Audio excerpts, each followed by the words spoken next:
Let's talk now about basic editing in Final Cut X. I assume you already know how to get media in because we've talked about that already. But what do you do with it once it's already in here? I assume you already know how to create a library. And, if you're starting a brand new project, you might want to start a brand new library depending on how much overlap there is between media that you've already used. But we want to create a new project. A whole variety of ways we can do that, but probably simplest, file new project. And when that comes up, we obviously have the option of changing the name of it and what event we want to put it in here. I only have a couple of events to choose from, but you could pick there if you wanted. And the thing that gets a little nervous for people who are used to editing is that there doesn't seem to be any controls about settings for this project. And that's because when it's set up like this, the project is going to be adjusted to whatever the first video that you bring into the sequence is, or into the timeline.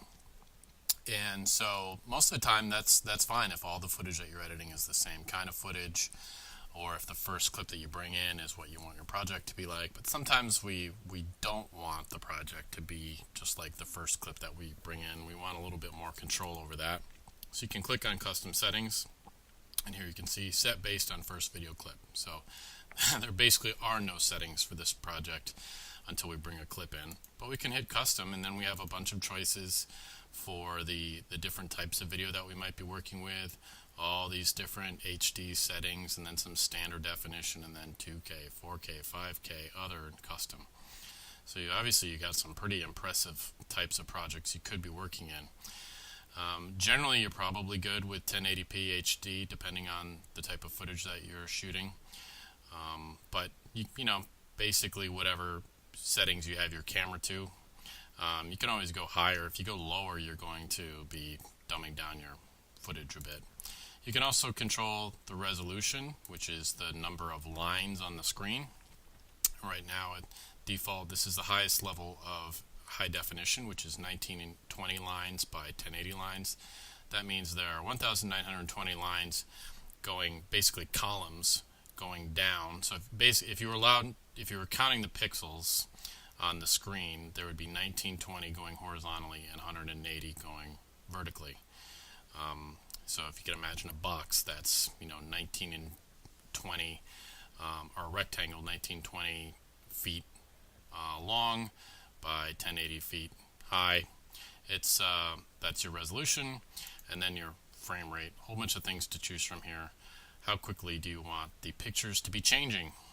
24p is more like film, 60p is very fast and smooth, and 30p is kind of our default for TV and that kind of thing.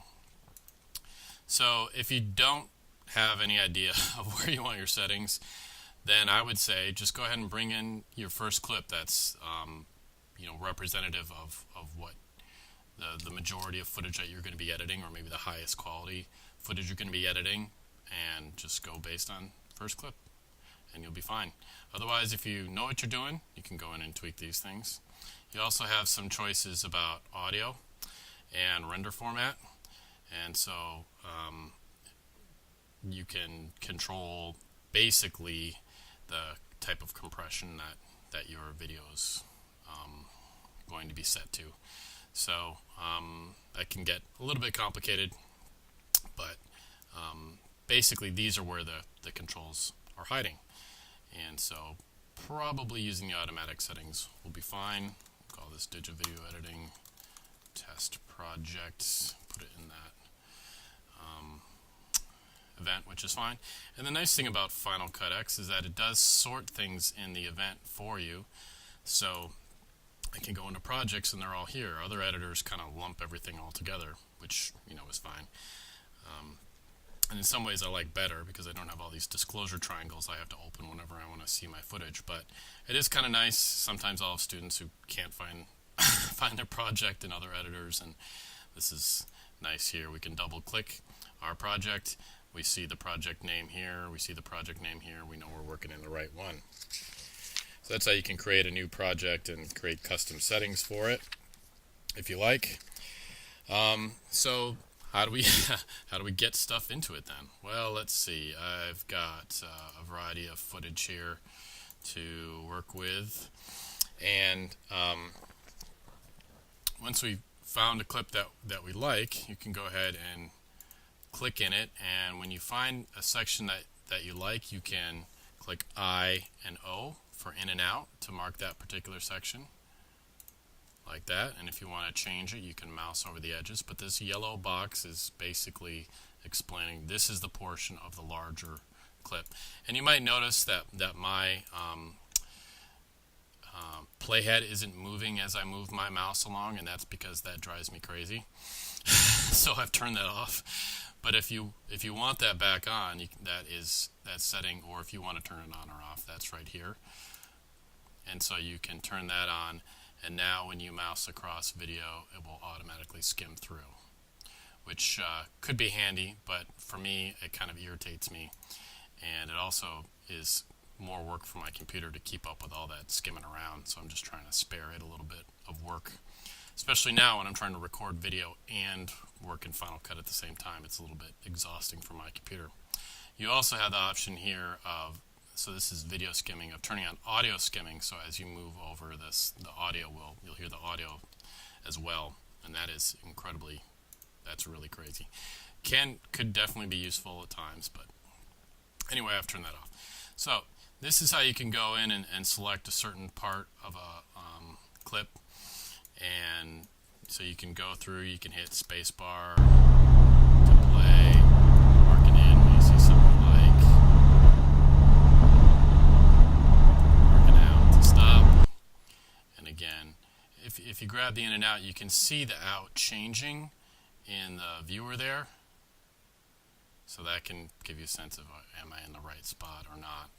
Same thing for the in. Just when you start tweaking that, it shows the change in the viewer, so you know you got it exactly where you want it. So that's the part that I want. Then what I can do is hit E, which is the shortcut for append. And this is a neat feature to Final Cut X that I don't know that I've seen in other editors before.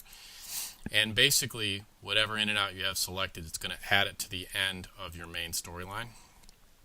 And so that makes it really easy, even if your position indicator is somewhere else in the timeline or whatever. If you go and you mark a section and hit E, it automatically drops it at the end of that section. I'm just using a two-finger scroll to scroll back and see my whole timeline. You can also hit Shift Z. Here, I'll zoom in here to show you. Shift Z will automatically zoom out your timeline so you can see everything all at once. So that's an append. And if you're wondering how you can possibly keep track of all the shortcuts in Final Cut, there's actually a whole cool window for it. If you go under Final Cut Pro, Commands, and Customize, these are all your keyboard shortcuts. So you can click and see what like Command does for all these different buttons. So here, with no modifier, meaning if you just hit G, it's toggle storyline mode. If you hit, you can see Command G is create storyline. I think that's Option. I always get those confused. Option and Control. Forgive me. So you can see what all the different commands are. Oh yeah, there it is. There's Option. And then Control is the little arrow pointing up. But you can go in and see what the settings are for all of your keyboard shortcuts. And you can see what they are if you hit Command, if you hit Shift, or if you hit Command Shift, you can see them all too. So it's a pretty cool feature for being able to quickly go in and see what your various keyboard shortcuts do. And you can certainly customize this too if you want. And that would be something that I would recommend if you're really gonna dig into Final Cut X and try and become really professional at it. You can customize these so that they make sense to you, or you can just memorize them all. If you customize them, you don't have to memorize all of them, but I would suggest remembering each time that you edit a project, try and learn a new shortcut if you find yourself using it a lot. So if you're going up to a menu and hitting those buttons, or you're going and pushing buttons somewhere else, anytime that you have to use the mouse to go and click somewhere, see if there's a shortcut for it, and then just try and memorize one new one with each project. But anyway, you can also see if I mouse over and hold, I can see what the shortcuts are for each one, and this would be, no modifier. If I just hit J, it's going to play reverse. If I hit Command J, it's going to project properties, and you can see what all those shortcuts do. So anyway, that's a cool thing to do. One other nice thing is that if you do customize it, you can save those settings and then import them into another Final Cut X if there's another computer you're working at or something. So it's not like they're stuck in this Final Cut X and can never be moved around. So, all right, so that's how we can append with me and with a shortcut E and bring things into the timeline. Then once we're in the timeline, it's fairly easy to just click and drag things around. The default for Final Cut X is this magnetic storyline, where clips will just bounce to the beginning of other clips, and you can move things around without worrying about, if you moved over this little bit, you might accidentally overwrite that portion and cut part of it out. So really easy to move clips around in the timeline, which you're probably going to be wanting to do fairly often. That is kind of what editing is moving clips around in the editor. And then kind of briefly want to talk about trimming. So another thing that you can do right in the editor is if you say, I like this clip, but I want it a little bit longer, you can go and trim it out and make that clip a little bit longer. You can do the same with the other side if you decide I want a little less or a little bit more of that clip. And then one thing to keep in mind with that is that at a certain point you're going to run out of original footage, and this is something that beginning editors sometimes struggle with. Like, why can't I get this to go any further? It stops right here. What is going, and it turns red. Well, this is Final Cut X's way of saying you're at the edge of your original media. So when you brought this into Final Cut, this was the end of that clip. Okay? And you can actually see this is me turning the camera off. The footage beyond this point does not exist in this world, because that's when I chose to shut off that particular GoPro. Okay? So that's an important thing to get a grasp on. Final Cut will give you a little warning here with a red trim marker saying, nope, there's no more. That's the reason this won't go, is because this footage doesn't exist anywhere. The world will never know what the following frames would have looked like because I hit stop. And frankly, the world isn't missing out on a whole lot there, but you get the point. Okay? So that is trimming, and we'll be talking in more detail about that later. Now, for editors, Shift-C, zoom me back out.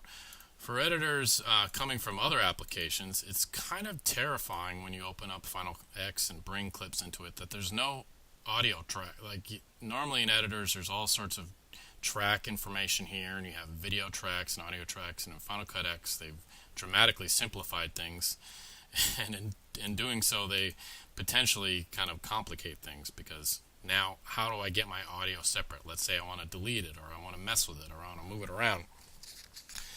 It's not abundantly obvious to an editor how you do that.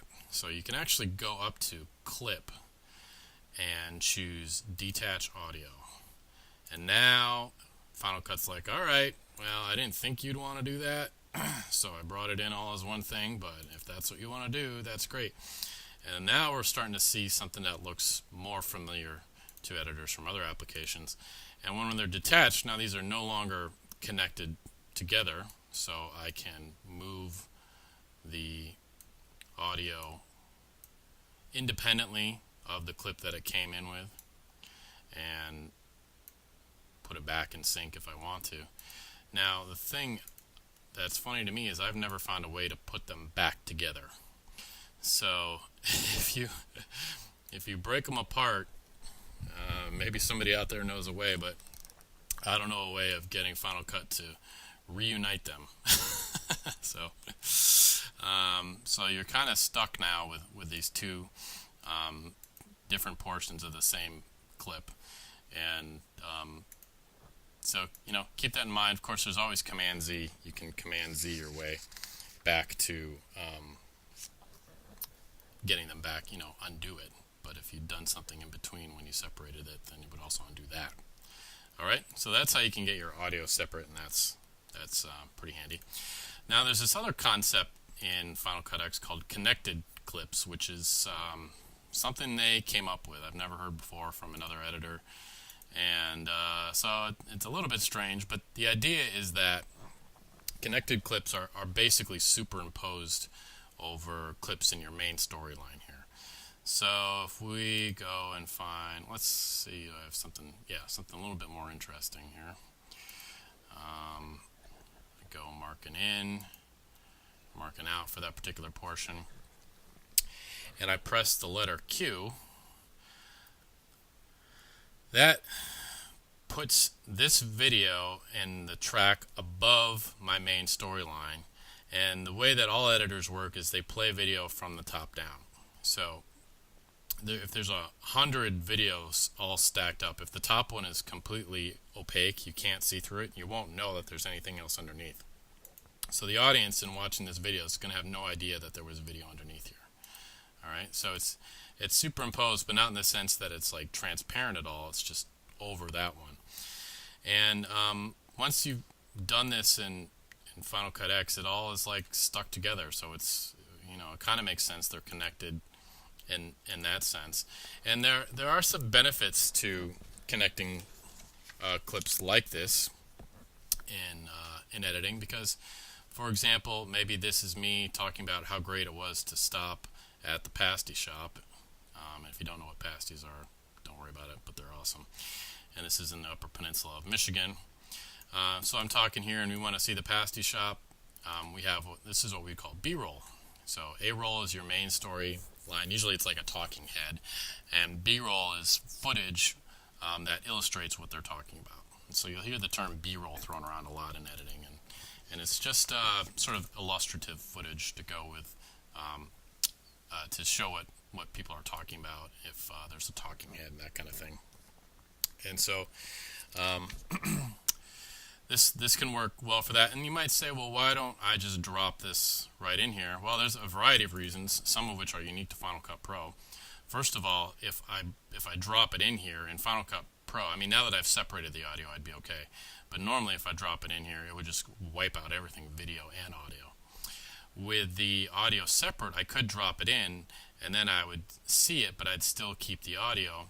However, if I wanted to make changes to it, it's kind of a hassle when you do that, and Final Cut's not even gonna be super excited about me doing that anyway. It really wants to avoid letting me do that. But there are ways you can. But so if I was to bring it down in here and have the audio of the person talking in that B-roll here, the problem is, if I wanted to tweak that a little bit, move it, it's harder to move things around like that when they're right in the overlapping your talking head. It's easier if they're in a track above to be able to tweak things like that. See that? If I decide, I want this to be slightly over here, really easily you can do that, and then it just cuts to that shot a little bit later. So when we're editing, we tend to put B-roll in a track above our main talking, because it just makes tweaking it super easy. It also makes it easier when we're editing to quickly see what's B-roll and what's a person talking.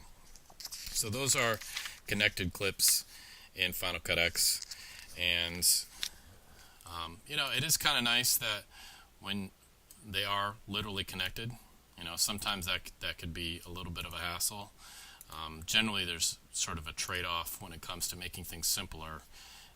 It's fine for basic stuff, but when you want to get into complex editing, it becomes a huge pain. But in this case, as long as you know how to be able to move things around a little bit, that can be nice. Then your B-roll and your your person speaking will not get out of sync. You can also connect clips right in the storyline if you want to drag them up like this. You don't have to drop them in from drop in original clips to do that. You can do it this way. Now we got 3 videos stacked.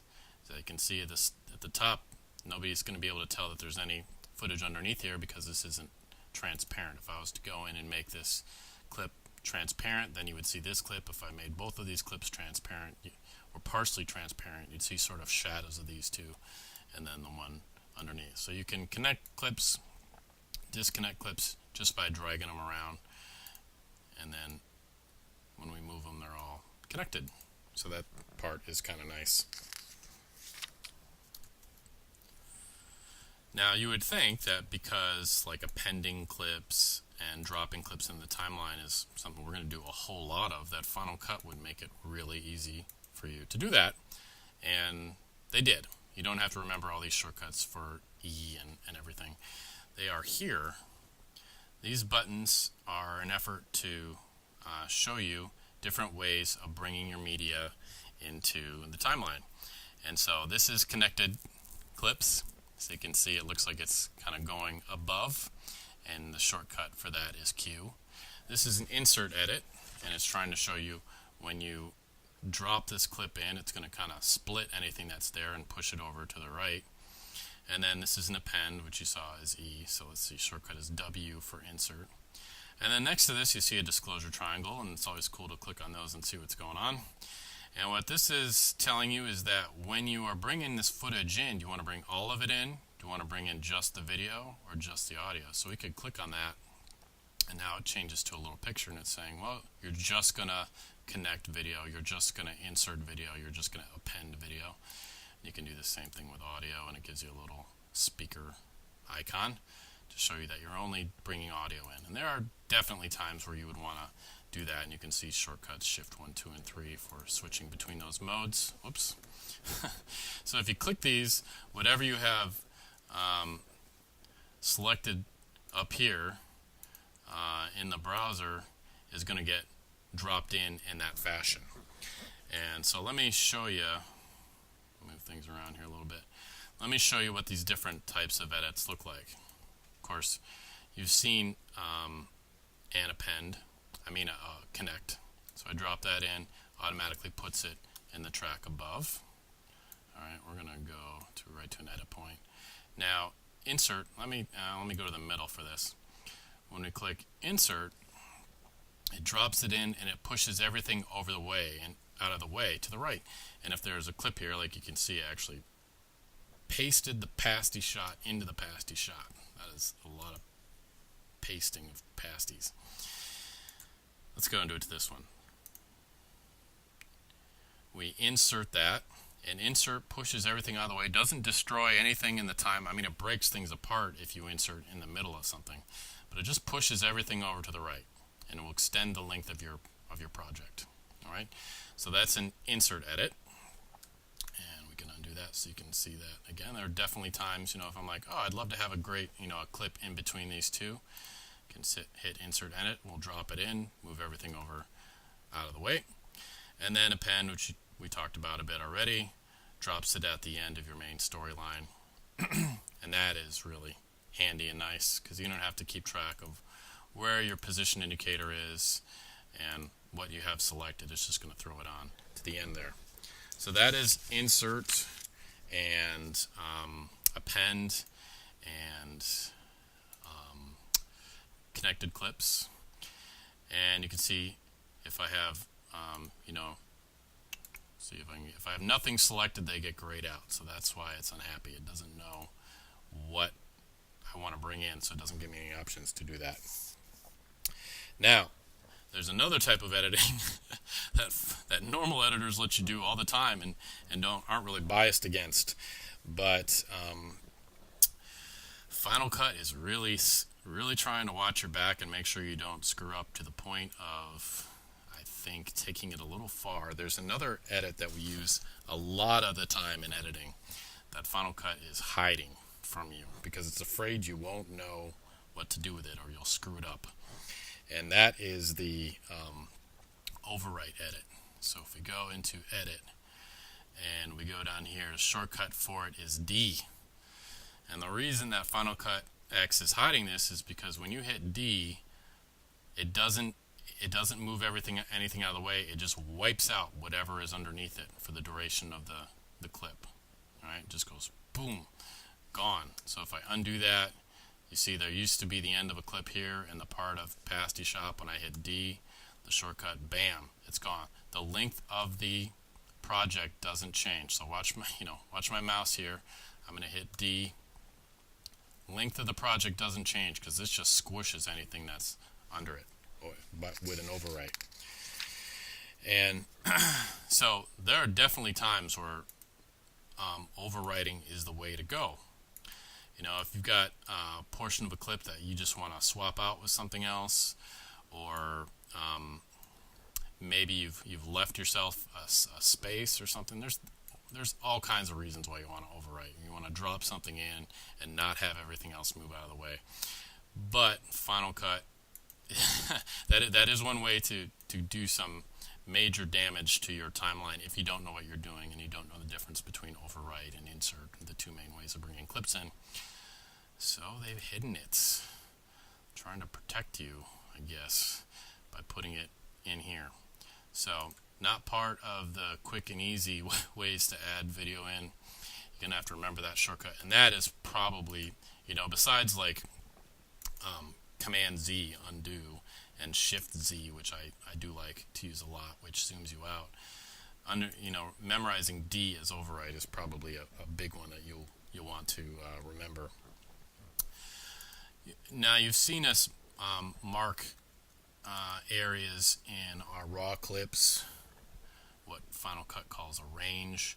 You can also apply mark ranges right within the timeline. And there are some points you're like, I want to get rid of everything from here to here. Maybe I want to do an overwrite that eliminates this section. And you can just do that by marking ins and outs in the timeline, and they give you little handles so you can change that range if you want to. And you could even, maybe you want to remove all that stuff. I hate everything from here to here, and I hit delete and it's gone. Okay, so that is how you mark a range right in the timeline, and that's very common, something that you'll want to do a lot. And if you click off the timeline in the gray area, you'll get rid of that if you want to. So E, append, connected is Q, drops it on top, insert is W, and then the main one you got to remember is D for overwrite, because Final Cut X doesn't give you that button anywhere. Everything else it makes pretty easy to find. Final Cut does make it easy for you to swap out shots within the timeline too. So let's say I hate Pasty Shop 2. It's a terrible shot. I want to replace it with Little Rain. I don't know, which sounds like a artist formerly known as Prince song. But anyway, we drop Little Rain over Pasty Shop 2. It's a crazy project we're working on. And we can choose Replace, and that will just swap it out for that same length. We can choose Replace from Start, so that it's queued up to the start of the original footage, Replace from End. So it's all about like timing. How do we want the footage to be dropped in here? What's sort of our cue for the beginning? Replace with Retime to Fit, which means that whatever our in and out was in our raw clip, it will speed it up or slow it down to fit that length. Replace and add to Audition. Audition is a weird thing that Final Cut X has that allows you to try out different clips within the same spot. We'll be talking about that later. And then cancel. So if we do replace,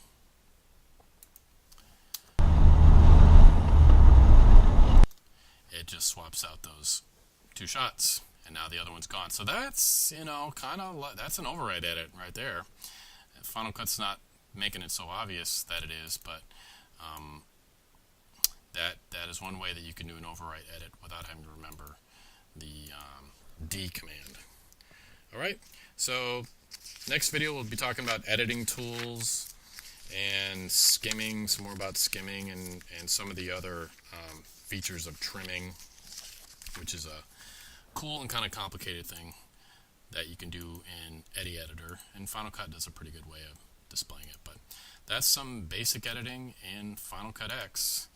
There's a lot I'm leaving out, and I'm sure that that you have things that you're trying to do that are kind of frustrating. So you can let me know if something, if I didn't explain something that you're struggling with. There's definitely a lot of other stuff going on, but that's the basics.